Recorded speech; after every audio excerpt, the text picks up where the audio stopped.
Yo, episode 26. We're cranking. I got a little steering wheel hook. Flew that thing up there, nice out of the way, so I'm not banging it around on the floor and stuff while I'm getting in and out. So where I left you guys was I just had mounted the Terminator X, and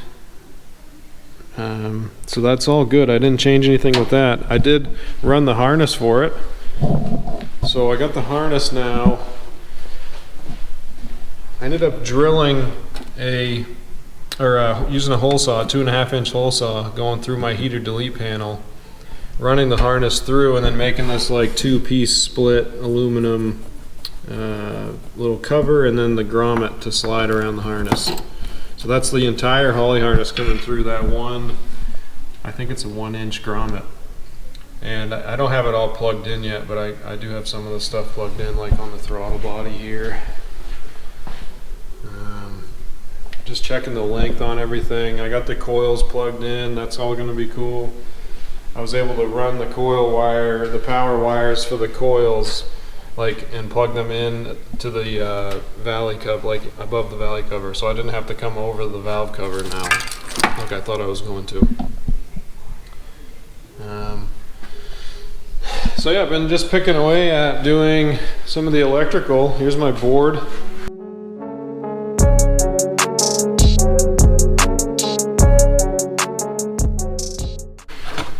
This board is the same dimensions as the rectangle in the cage behind the passenger seat. So pretty much like the entire car, besides the Terminator X, which is already on the car, is going to be right here, all the wiring, all the electrical. And if I have to get to it easily and really mess with stuff, I can take that passenger seat out, and I'll be able to kind of like sit right in front of it and work on it. So I think that's a good spot for it. Yeah, that's kind of what I've been working on. But I just paused because, oh yeah, baby, I got my coil springs, and I want to get these on right now. So that's what I'm going to do. I'm going to get these on, and then I'm probably going to scale the car again, because the scales have been acting really weird with all the solid bar stuff that I have in there to hold the car up. I think it's like binding, so my corner weights are all whacked. So I was like, I got to get springs, and I did a bunch of math, and I think I am just going to have to run these springs and not have to redo them later. So that's what I'm going to do. I'm going to cut in a minute. I got to open those up, and we'll get those on there. Okay, so I just took one of the rears off for now, because I'm going to do them obviously one at a time. So AFCO, this is a 5-inch stroke shock, and they recommend a 10 to 12-inch spring, I believe, for this stroke length. I ended up doing a bunch of math and measuring, and I wanted a really light spring that was really long, so I'm gonna put a 14-inch spring on this. It's going to take a little bit of effort, because I've got to compress it 2 inches, I think, to be able to just get it on here and get the top hat back on. And then it's so light that I'm probably going to have to compress it like 4.5 inches for it to hold the car up. So I'm going to get started. This is on here upside down right now, so I got to thread this all the way off, put it right side up, spin it all the way down, and see how much fight that thing's going to give me to get that spring on there.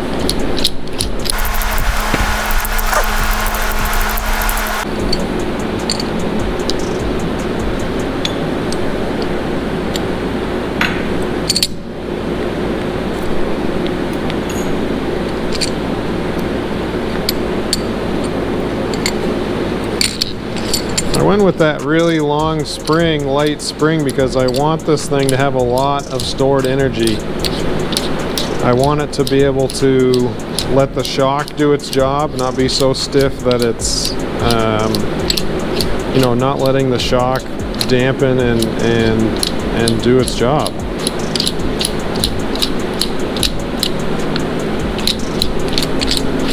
I want this thing to slowly separate down the track. So a nice light spring with lots of stored energy. And even at full extension, I should have about 200 pounds of spring pressure trying to separate it. Okay, there's our bottom. Now let's see how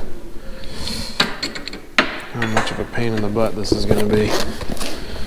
So this is a 14-inch spring. That's 80 pounds.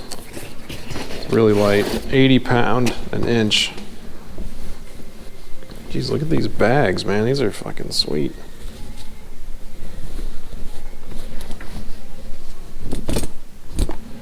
Nice.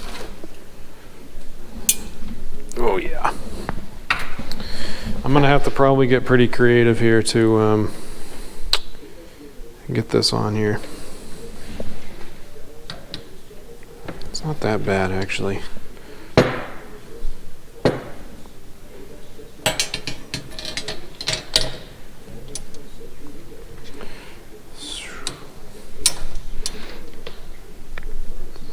Oh yeah, she's pretty rugged. All right. Alright, I got one of them on there. It wasn't so bad. However, I don't condone the way I'm doing this. It's not safe. As you can see, I've got the strut upside down, or the coilover upside down. I got a little block of wood here that I put a dent in so that it doesn't want to move too easily. Compressed it so that the bottom is sticking out enough under these plates where I can get the top hat on. It's on there now, so I'll show you how I was able to get it out of here. So obviously now the top hat is, or these press pieces are squeezed between the top hat and the spring with probably 200 pounds of force. It's not a lot. I just did one at a time here. It might push both out at the same time, I don't know.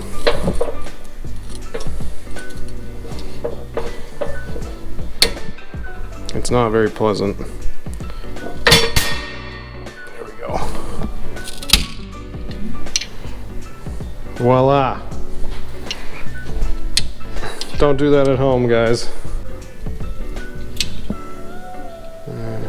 This eyelet's lined up. That's pretty good. Alright, so those adjusters are all the way down now. I threw a big deep cycle battery in there. And it's kind of crazy. I can push it down and then the springs with the extension and the shocks on full tight, it will slowly climb back up to this height. Bounce it down. Show you what I mean.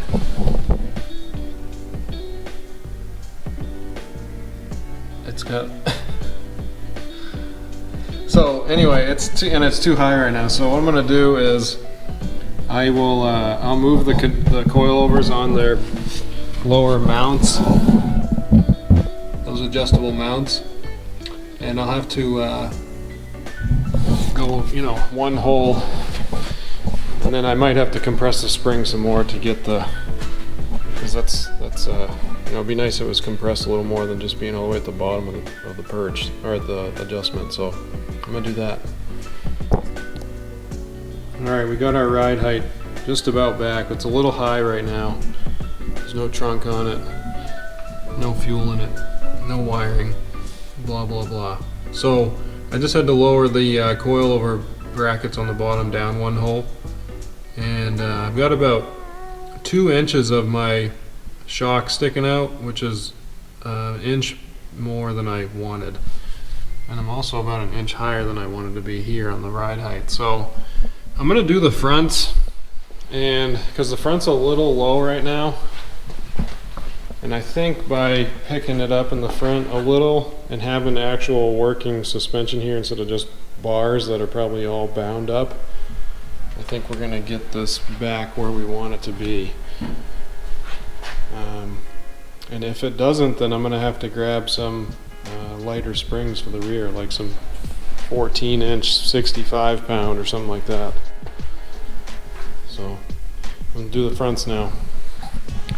Got the front ones on there. Was pretty easy. I did have to, I thought I was gonna have to compress the spring a little bit to get it on there because it was right on the edge, but I was able to unscrew the rod end, put the spring on, and then put the top hat on, and then, or put the top hat on the rod end and then screw it back together and then tighten it up, and I got the spring on there fine. Right now I've got it ran up the coilover body about 1/3 of the way. These are 10-inch 375 pound springs, and I did notice that my upper ball joint is maxing out its angle, so I'm gonna get some 1-inch longer All-Star upper ball joints coming to fix that. Let's see that one a little better.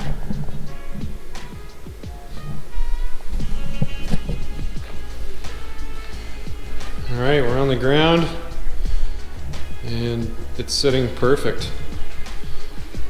I will admit I ran the collars up and down on the front coilovers a couple times to get that 1/3 up the body measurement, but this is perfect right here. As far as I'm concerned, it looks good. I don't know how well it will work, so we might have to change some stuff, but the rear looks good. I'm going to show you guys. I've got the, I think the compression on these is really tight because they're made for they're like a bounce valving in case you get into a wheel stand. I'm going to show you how stiff it is to compress. I can lift it up. Like I can lift up on the radiator support and it will kind of stay up where I lifted it and then slowly settle back down.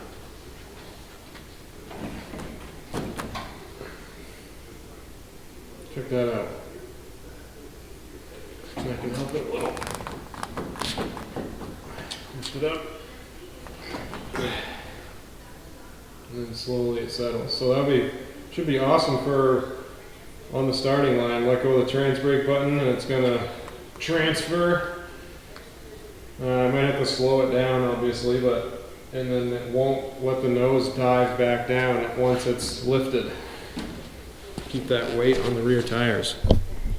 I wanted to show you how crazy soft these 80-pound rear springs are. It's freaking awesome.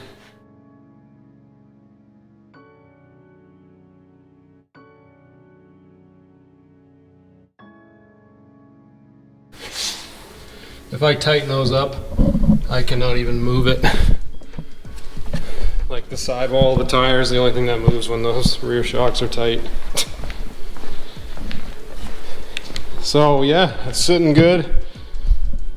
I scaled it and I put everything that I had for the car on it in its approximate final position. And I sat in it and we have like 50, it's gonna end up being 53.5% front, 46.5 in the rear. So I think that's gonna work really good. So I'm gonna get back to doing some wiring. I got my fuse block mounted on here now.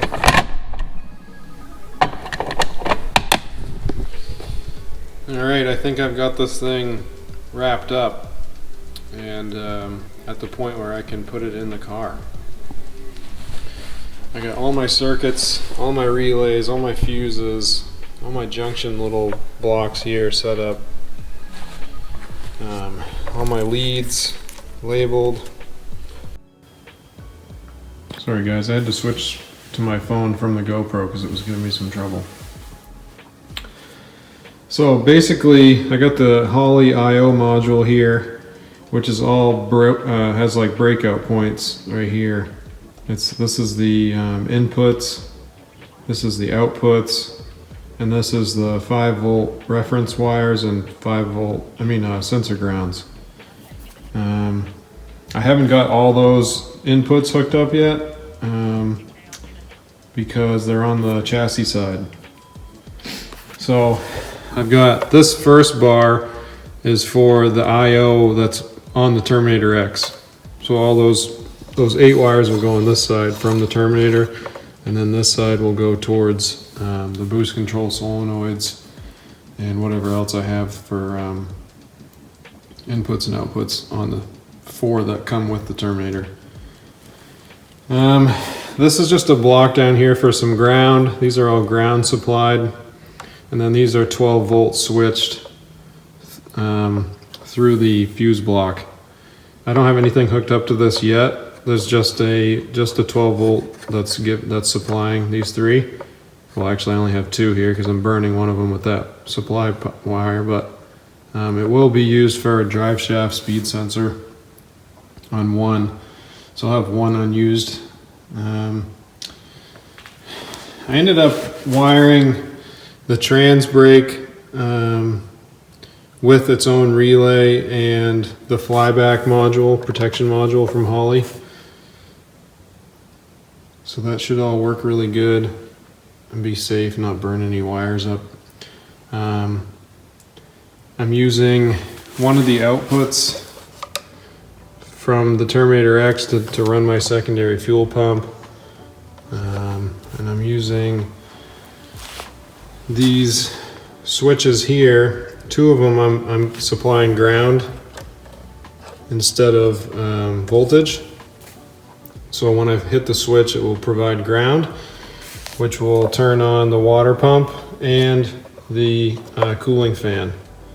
And I did ground side because I also wanted the I/O module to be able to control them as well. So those are both tied in manually with my switches over my head and on the I/O module. So it'll be kind of automated if it gets hot and I forget to turn them on. And I can also turn them on when we're in the pits and the car is off, so I can cool it really quick.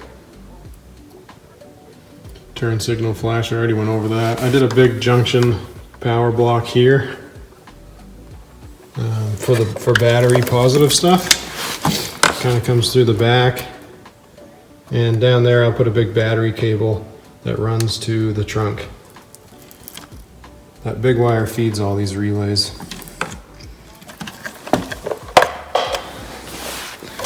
So yeah, I think that's where I'm going to leave you guys off now. I might go into this a little bit more later because I'm still not done wiring, but if you guys have any questions or want me to elaborate a little more on some of this stuff, I can. No problem. It was actually pretty enjoyable to wire.